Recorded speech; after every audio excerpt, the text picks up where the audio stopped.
Your excellency Ashraf भाई, कामना आपा, ख़वातीन हज़रात, जिस तरीके की गुफ्तगू कामना आपा ने की है, ज़बान पे तो मेरे याद ये आ रहा है कि मन तुर्की नमी दानम, क्योंकि मैं वैसी उर्दू तो नहीं बोल सकता। अब हम में से बहुत कम लोग बोल सकते हैं इस तरीके की उर्दू। एहसास हो रहा है मुझे कि हमारी ज़बान तो खैर जो है वो है, उसके बारे में तो आपने सुना ही, लेकिन ये कि बड़ी दरबारी टाइप की ज़बान है और ज़र्रे को आफ्ताब बनाना जो है वो बिल्कुल इसमें एक आम बात है, आर्ट है। अब दरअसल मेरे सामने डायरेक्टर साहब का ये लेटर है जो उन्होंने इनवाइट करने के लिए लिखा शम्स भाई का। इसमें कई अल्फाज ऐसे आए हैं, क्योंकि माजी की बातें बहुत हो गई, कामना आपा ने भी कही, विक्रम सुल्तान बूथ में मेरा कुछ खास यकीन नहीं है कि जो विकसित भारत होगा उसमें क्या क्या चीजें होंगी। जाहिर है कि मुल्कों की तारीख में कोई ऐसा मौका जरूर आता है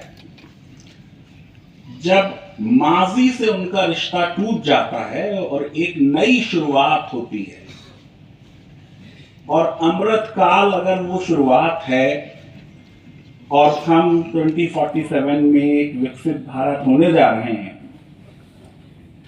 तो उसका विजन जाहिर है कि जो भारत सरकार ने दिया है और डायरेक्टर साहब ने अपने इस खत में लिखा है कि सोशली इंक्लूसिव होगा भारत, कल्चरली वाइब्रेंट होगा, इक्विटेबल ग्रोथ होगी। यानी ये जो इनइक्वालिटीज हैं हमारे समाज में कि अमीर बहुत अमीर हो रहे हैं और गरीब बहुत गरीब हो रहे हैं, और हम शायद पूरी दुनिया में सबसे ज्यादा या उसके आसपास की अनइक्वल सोसाइटी बन गए हैं, ये खत्म होगी। रिड्यूसिंग डिस्पैरिटीज इन इनकम होगी। अगर ये विजन वाकई में है और ये हम हासिल करना चाहते हैं, तो जो चीज मुझे बॉदर कर रही है वो ये कि जबानों का क्या हो और क्या हो रहा है। 220 जबानें मर गई 75 साल हमारे मुल्क में। कितनी जबानें इंडेंजर्ड हैं। वाइल्ड लाइफ वाले तो इंडेंजर्ड स्पेशीज की बात कर रहे हैं, लेकिन जब भी कोई जबान 10,000 लोगों से कम बोली जाए तो वो इंडेंजर्ड हो जाती है। मैं गोवा गया, गवर्नर साहब मिलने आए और उन्होंने कहा कि हमें तो प्रोफेसर साहब ये फिक्र है कि मेरी जबान जो है वो मरने वाली है, कि उसके अब 10,000 लोग भी शायद नहीं है बोलने वाले। पूरी दुनिया में हम टॉप पे हैं उन ममालिक में जहां सबसे ज्यादा इंडेंजर्ड जबानें हैं। बहुत अच्छी बात है, खुशाइन बात है कि न्यू एजुकेशन पॉलिसी में इस बात पे बहुत एम्फेसिस डाली गई कि मादरी जबान में कम से कम 5वीं तक की पढ़ाई हो, और बेहतर है कि 8वीं क्लास तक हो। मैं तो दस्तूर हिंद पढ़ाता हूं और जाहिर है कि मेरे अंदर वो लियाकत नहीं कि मैं कामना आपा की तरह या अशरफ भाई की तरह या हिज एक्सेलेंसी की तरह कोई बड़ी बसीरत अफरोज तकरीर कर पाऊं उर्दू में। लेकिन कानूनी बातें एक दो जो हैं उर्दू के सिलसिले में कहना चाहूंगा। मुझे जो चीज अंदर से कचोच रही है और तकलीफ दे रही है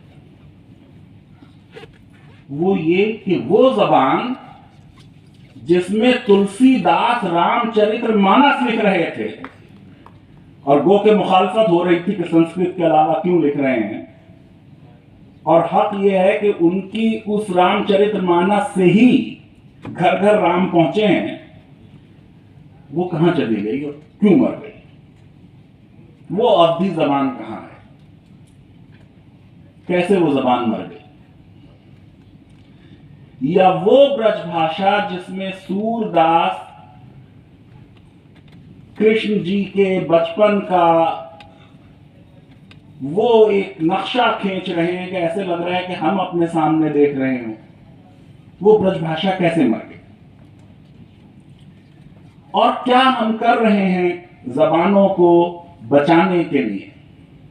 अभी पटना में, यहां पटना वुमेन्स कॉलेज में प्रोफेसर हैं देवयाना कृष्णा, उन्होंने बड़ी अच्छी रिसर्च की कि क्लाइमेट चेंज का जबानों पे क्या असर पड़ता है। उन्होंने कहा कि साहब वो कई जो लफ्ज हैं वो खत्म हो गए क्योंकि पेड़ नहीं है, चिड़िया नहीं है। कई जबानें बिहार की, अंगिका, बजिका, सुरजापुरी, थारू खत्म होती जा रही हैं। ये जबानें बिहार की रीजनल आइडेंटिटी, उनकी तारीख, उनकी तहजीब और वो ट्रेडिशनल नॉलेज रिप्रेजेंट करती थी जिनको हमने कहीं खो दिया। संस्कृत का क्या हुआ? वो कि सरकार बहुत ज्यादा पैसे खर्च करती है संस्कृत पे, राइटली सो। 0.0002% लोग संस्कृत बोलते हैं। आपको मालूम है कि मर्दमशुमारी में देर हो गई है कोविड की वजह से। 2011 की मर्दमशुमारी में सिर्फ पूरे 140 करोड़ लोगों में 24,821 लोग संस्कृत बोलते हैं। 25,000 भी नहीं है जो संस्कृत बोलते हैं।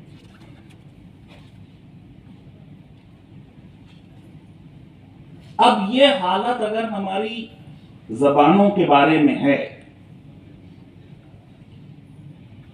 तो फिर उर्दू का मुस्तकबिल क्या है? हम लोगों ने अपनी जिंदगी में देख लिया कि मुल्क मजहब के नाम पर नहीं बनते, लेकिन जबान के नाम पे बन सकते हैं। और मजहब से ज्यादा जो बॉन्डिंग फोर्स है वो जबान में है। और टू नेशन थ्योरी को बांग्लादेशियों ने गलत साबित किया। 1971 में बांग्लादेश बन गया।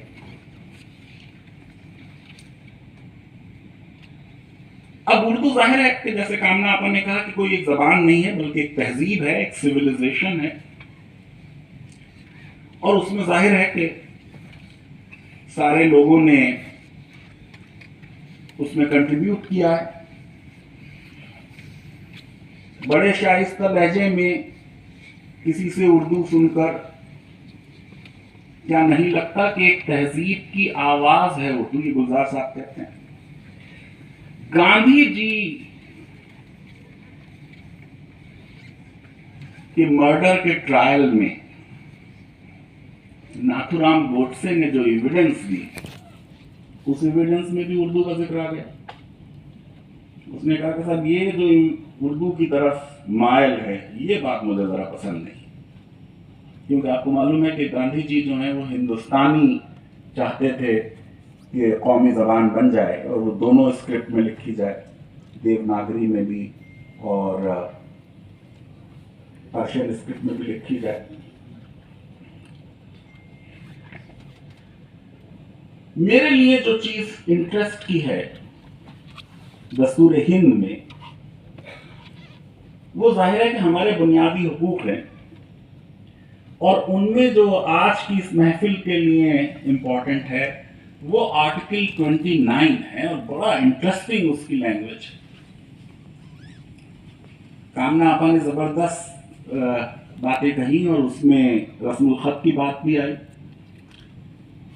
आर्टिकल 29 जो है, गो के उसकी हेडिंग में तो ऊपर आ गया कि अक़लियतों के हुकूक, लेकिन उसमें वर्ड तो अक़लियत है ही नहीं टेक्स्ट में।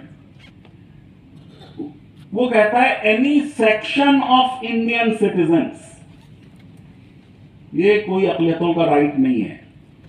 हिंदुस्तान के शहरियों के हर सेक्शन का ये राइट है। Any section of Indian citizens having a distinct language, script और culture of its own shall have the right to conserve the same. आपको अपनी जबान और उसका रस्मुल खत और उसकी तहजीब को प्रिजर्व और कंजर्व करने का हक है। और मैं दस्तूर हिंद के एक स्टूडेंट की हैसियत से अर्ज करूं कि आम तौर से जो भी बुनियादी हुकूक होते हैं किसी भी दस्तूर में या आइन में, उसमें उनके नीचे लिखा होता है कि ये रेस्ट्रिक्शंस होंगी, इन इन हालात में आपको ये हक नहीं मिलेगा। जैसे आपको right to life and personal liberty है, लेकिन अगर प्रोसीजर एस्टेब्लिश बाय लॉ है तो हो सकता है आपको फांसी दे दी जाए। अगर किसी अदालत ने आपको गिल्टी पाया है तो फांसी दे दी जाएगी। या आपको बोलने की आज़ादी है, लेकिन आप किसी के डिफेमेशन नहीं कर सकते, कंटेम्प्ट ऑफ कोर्ट नहीं कर सकते, कोई ऐसी बात नहीं कह सकते जिससे हिंदुस्तान के किसी अपने पड़ोसी मुल्क से रिश्ते खराब हों। लेकिन आर्टिकल 29 में जो दस्तूर बनाने वाली असेंबली थी, कॉन्स्टिट्यूंट असेंबली, उसने एक भी रेस्ट्रिक्शन नहीं रखी। It is an absolute right कि आपको अपनी जबान और उसकी तहजीब और उसकी स्क्रिप्ट को कंजर्व करने का, प्रिजर्व करने का, उसे तहफ़्फ़ुज़ देने का हक है। और फिर सुप्रीम कोर्ट ने जयदेव सिंह वर्सेस प्रताप सिंह, ये भी पुराना केस है, 1965 का है, उसमें बड़ी इंटरेस्टिंग बात कही। सुप्रीम कोर्ट ने कहा कि आपको ये भी हक है कि आप एजिटेट करें, प्रोटेस्ट करें for the protection of your language. बाकी जितने भी फंडामेंटल राइट्स हैं they are subject to reasonable restrictions, लेकिन जब जबान की बात आई तो दस्तूर हिंद ने कहा कि ये एक एब्सोल्यूट राइट होगा। फिर आर्टिकल 347 ने कहा कि अगर कोई इस तरीके की डिमांड रखी जाए सदर जमहूरिया की सामने कि एक सब्सटेंशियल प्रोपोर्शन ऑफ पॉपुलेशन है किसी भी रियासत में जो ये चाहता है कि वो जबान जो वो बोलते हैं वो उस रियासत की ऑफिशियली रिकॉग्नाइज जबान बन जाए, तो बन जाएगी। जैसा कि आपने सुना कि बिहार में सबसे पहले ये जबान जो है उर्दू, वो सेकंड लैंग्वेज रिकॉग्नाइज की गई। फिर आर्टिकल 350 ने कहा कि हर इंसान को यह हक है कि वो रिप्रेजेंटेशन जो देगा अपनी किसी तकलीफ के बारे में, किसी ग्रीवांस के बारे में, किसी भी सरकारी अफसर को, तो वो उसको अपनी मादरी जबान में दे सकता है।